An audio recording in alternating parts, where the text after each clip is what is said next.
stuff coming. We've been working to make ourselves more tech-minded, more sustainable, more community-oriented, more open and transparent, and more innovative. As everybody knows, the bringing together of the borough and the township through consolidation has really put Princeton on the map as an innovative community, and it's helped us to be more efficient. We were recognized by the New Jersey League of Municipalities last year with their innovation. They give out every year to a community that's really been doing innovative things. We're really excited to have been recognized by that.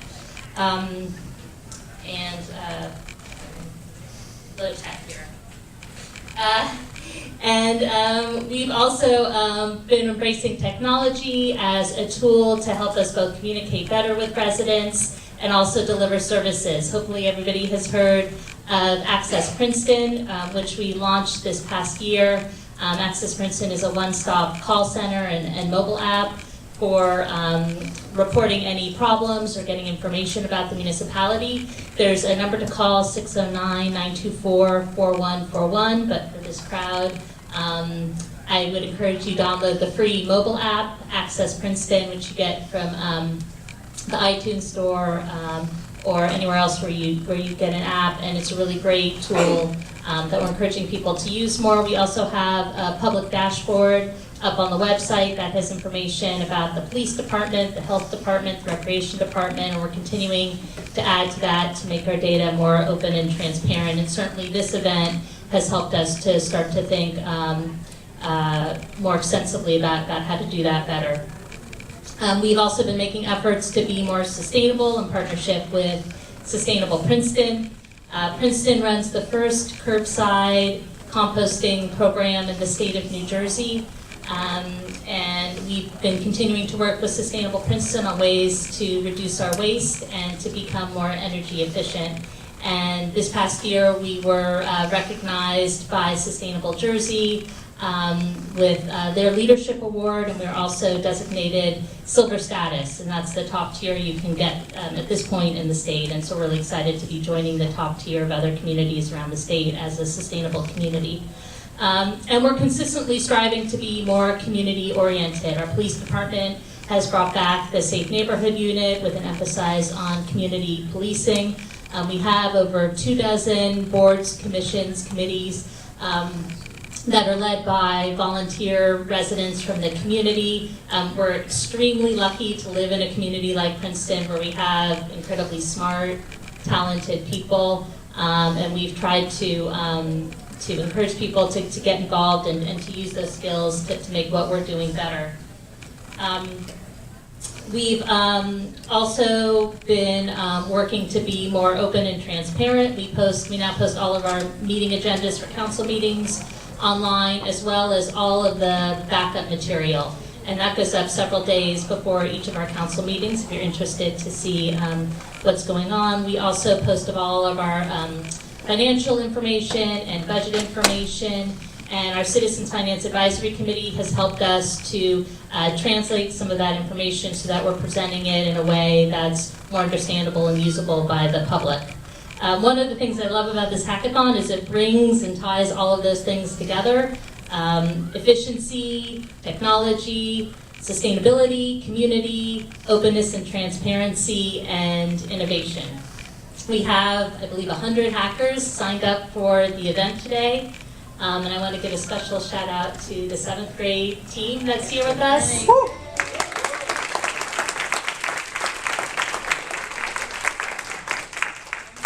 I think I see a hacker who's even younger than that, which is really exciting to see. And I won't ask who's the most senior hacker, but I know we have a lot of very experienced people here as well, so that's exciting. So the idea today is to delve into the data sets that we put out there for you, to learn more about the community, to think about how we can address some of the big issues that face our community, as well as just come up with some practical solutions for some everyday problems that we're having. And of course, the other goal is to have fun. You're not just going to be building apps over the next couple days, you're going to be building relationships and building community, and hopefully those are things that are going to last far beyond the event today. So one of the cool things about this event is that it's not just Princeton's first hackathon, this is National Day of Civic Hacking. So it's not just our event here today, there's similar events going on all across the country today where people are coming together and building applications and thinking about technological solutions to civic issues. But Princeton is the only event where we're lucky enough to have Swift join us. And I'm really excited to introduce our speaker. He's the CEO and co-founder of Major League Hacking. I think he's been to hundreds of hackathons, so he's a hackathon expert. And he's a Jersey boy too, right? Rutgers graduate. So we're very excited to have him with us.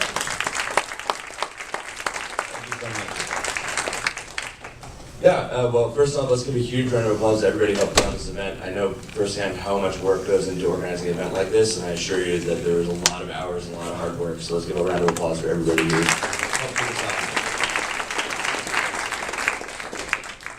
So yeah, my name is Swift. I am, I guess, a hackathon expert, although I never thought of it in those terms ever. One time, the New York Times called me a hackathon superhero too, and I also thought that was a little weird. But the interesting thing about hackathons for me is that if you roll back the clock, I graduated from Rutgers in 2012, so you roll back the clock to 2008, which was not that long ago, only about 7 years. I was not even a programmer, and today I'm standing in front of you having been to hundreds of hackathons. I started 2 different hackathon-related companies. I live and breathe for developers, and I love this stuff. It is like one of my life's passions, and I can't get enough of it. And I'm really excited today to share a couple of stories with you guys about some of the ways that I got started and some of the powerful things that hackathons can help you accomplish, and maybe even help inspire you to build some awesome stuff this weekend. So, a little background on me. Like I mentioned, I went to Rutgers. I graduated in 2012. I was not a programmer before I went to Rutgers. I was actually planning on becoming a lawyer, of all things, believe it or not. So back in high school, before I was going up to college, I was running a small landscaping business out of my parents' house. I had a couple of lawnmowers. I would hire neighborhood kids, and we would run around the neighborhood charging our neighbors to let us mow their lawns. It was a great business in high school, as you can probably imagine. It was all cash, and it paid for me to have hobbies. It was awesome. But came time for me to head off to school, and my parents very astutely mentioned that I would not be able to bring the lawnmowers to the dorm room. I thought about that, and I agreed that they were probably correct. So like any enterprising young college student, I went on the Rutgers job board. I sorted the jobs by how much they paid, and clicked the one at the very top.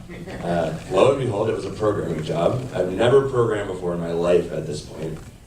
I applied for it though. I was writing accounting software in PHP, of all things. And I applied for this job, and I have no idea why they hired me, but they did. And I got a job programming as a student at Rutgers.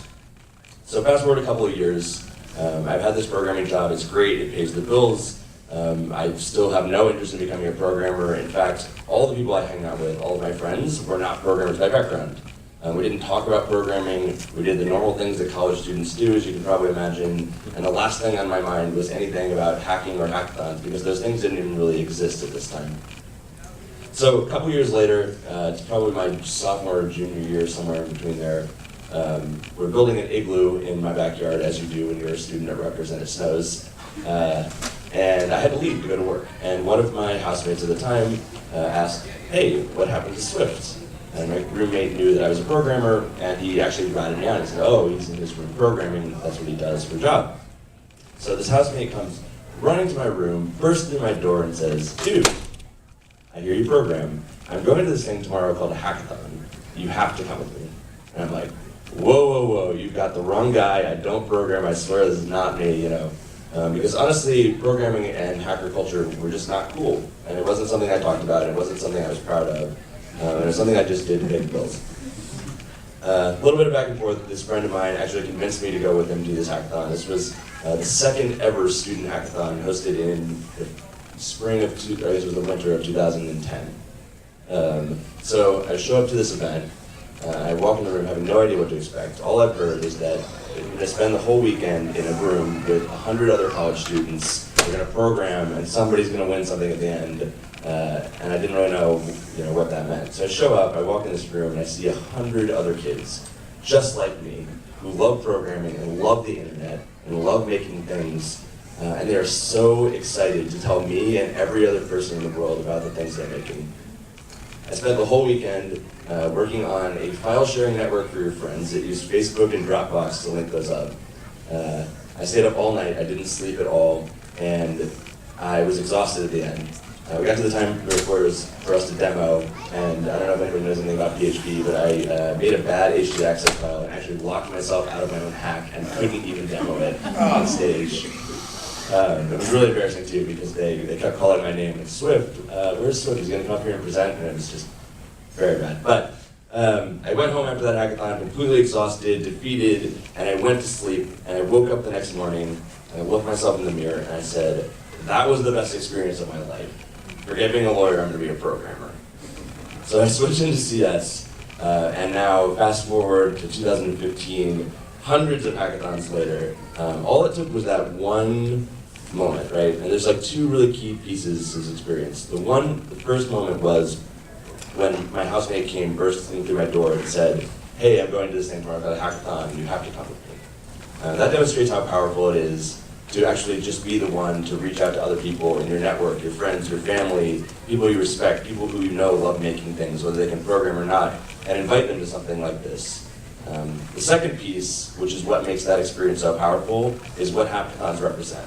They represent the ability to take an idea in your head and bring it to life over the course of a really short period of time. Most people can't do that. My parents can't do that. My brother can't do that. My friends in college couldn't do that. They had ideas. It's not like people have ideas every day. But the power to bring them to life, the power to be able to sit down in a room with 100 other people who love the same things you do and actually take the things that are in your head and have them be real and usable at the end of the weekend. That's a world-changing thing. And we're the first generation of people, the first group of people who are actually able to do this. So being able to find other people and introduce them to that experience is an extremely powerful thing. All of you, everybody in this room has that power, and I highly, highly recommend you do it. So that's how I got into hackathons. That's how I ended up being a programmer. Another story I'd love to share with you is about my first company, which, lo and behold, came out of a hackathon of all things. So at this point, I'd gone to my first hackathon, and I was immediately addicted. I spent a number of months running around to as many hackathons as I could get my hands on. Back then, we were lucky if we got maybe one hackathon every month or two. These days, it's not uncommon for Major League Hacking to power 9 or 10 in a weekend. So certainly back in the day, much smaller scale, not a lot going on. I'm hungry and trying to get a hold of as many hackathons as I could.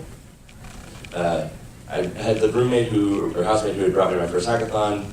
We ended up becoming really good friends and bonding over that experience. And we started building stuff together at hackathons. One of the things we saw was a problem that happened at every single event we went to. We'd get to the event, we'd find out about it through word of mouth. Maybe we'd find out about it, if somebody advertised something on campus at school. But we'd show up there, and it would get to the end of the hackathon. Nobody had any idea what was going on the whole time, and it would come to submissions, and there was no easy way to collect all of the hacks that everybody had made.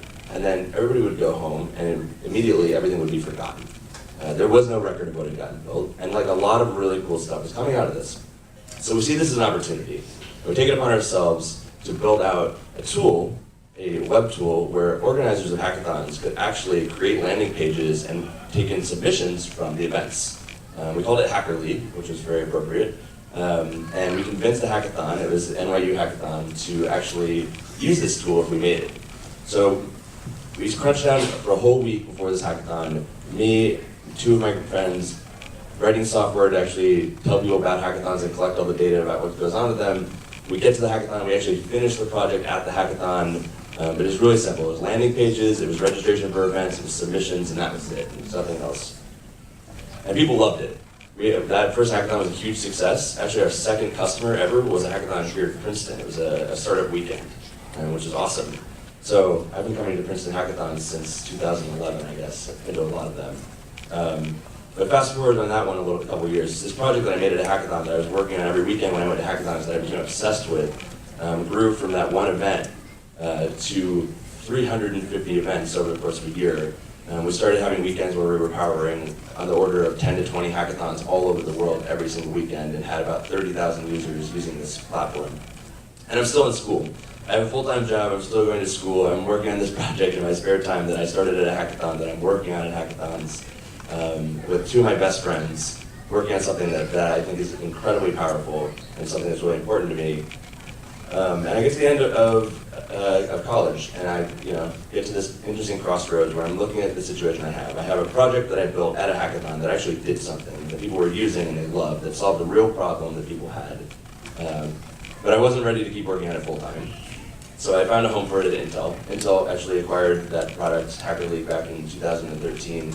They use it these days to power enterprise companies all over the world when they have internal hackathons. But the thing that was really interesting to me was that this piece of software that I came up with in just one night and brought to life over the course of a week and finished at actual hackathon ended up being something that huge companies like Walmart and Boeing and GE use every single week. It's really interesting how powerful that is, and I would encourage all of you to think about the things you built this weekend in the same context. Come up with an interesting idea, something that's a real problem. Don't do it because it's something that you think is going to make you a lot of money. Don't do it because it's something you think you could turn into a company. Don't do it because you think it's something that needs to exist if you're not interested in it. Make something interesting that you care about that's a real problem and build it. You have no idea where it can take you. And honestly, I would never, at the time when I went to that first hackathon, I would never have expected how much of an impact that event would have had on my life. At the time I went to the hackathon where we built that platform, I never would have imagined how big an impact that moment would have on my life either. So you never know where that moment's going to happen. For me, a lot of them happen at hackathons, and I hope they happen at hackathons for you as well. I would be remiss if I didn't bring up Major League Hacking, the company that I currently run and co-founded. Major League Hacking is the world's official student hackathon league. So lo and behold, another hackathon company, which I also started as a side project. You can think of Major League Hacking like the NCAA for programming competitions. We power about 150 student hackathons all over the world, North America and Europe. About 50,000 students participate in our events every year, and we spend a lot of time thinking about hackathons and hackers and helping optimize their experience. So that's me. Hackathons have made a huge impact on my life. I hope they'll make a huge impact on yours as well. I'm really, really grateful to have this opportunity to get up here and talk to you today. I do have a few minutes for questions, so I'm happy to answer them, but happy hacking everybody with good luck, and really excited to see what you build.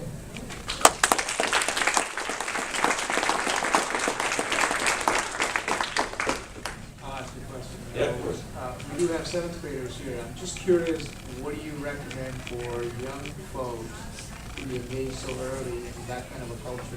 Yeah, so the question is, we have a lot of really young people as early as seventh grade here. What are my recommendations for people so young in order to take full advantage of hackathons and actually get something out of it? That's a great question. I think that if I was going to hackathons in high school or even middle school, I would be light years ahead of where I am today. So they're definitely, by being here, are taking steps in the right direction. The biggest failure I actually see at hackathons, and this is true at all ages, but it's especially frustrating when you're a beginner programmer, is that people come in with grand expectations, and they invest 90% of the time in a hackathon actually setting up their environment rather than actually building anything at all. And they don't ask for help when they get stuck. I think programmers in particular have this habit of wanting to figure things out on their own. We tend to be very self-sufficient kinds of people.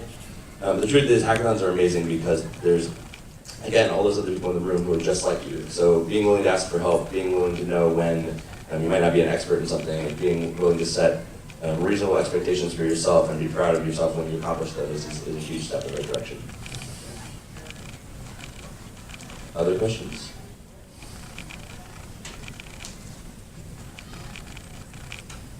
Yeah. Have you seen changes in hackathons over the years, how they developed and run and their current status? Yeah, so the question is, have I seen changes as hackathons have gone on through the years? Absolutely. If I think back on the first hackathon I ever went to, right, that hackathon looks dramatically different than what they are today. The truth is, like, hackathons are a really young phenomenon. I mean, honestly, in their current manifestation, they've only been around since about 2010. So every day is definitely iterations. I mean, a great example is for the events that we run at Major League Hacking. I mean, the smallest event we work with is on the order of about 300 students, all the way up to several thousand who attend these hackathons. So having all those people get up on stage and demo would take hours and hours and hours. So one of the recent changes we had was switching to a science fair model where everybody actually just demos science fair style at the end of the event.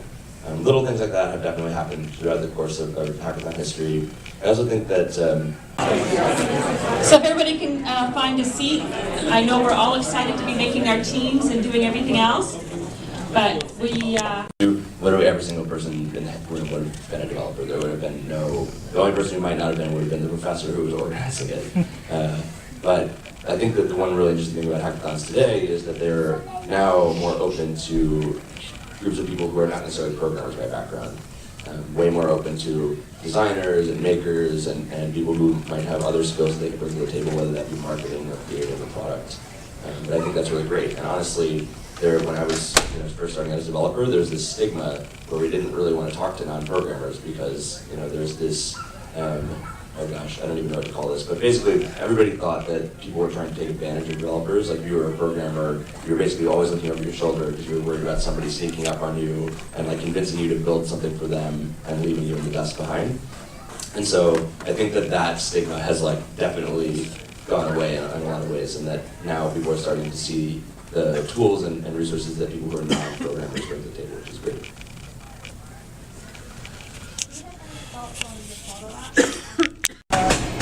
She finds what they're doing in middle school is not enough.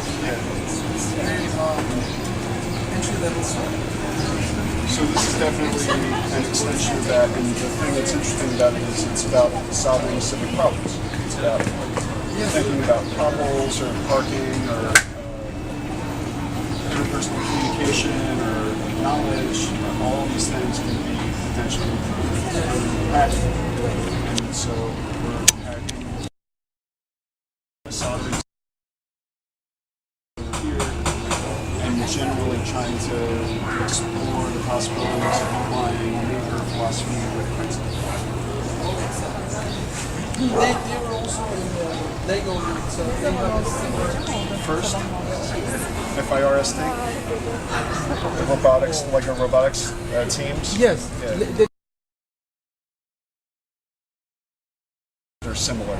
Yes, and they are all. They had like built the.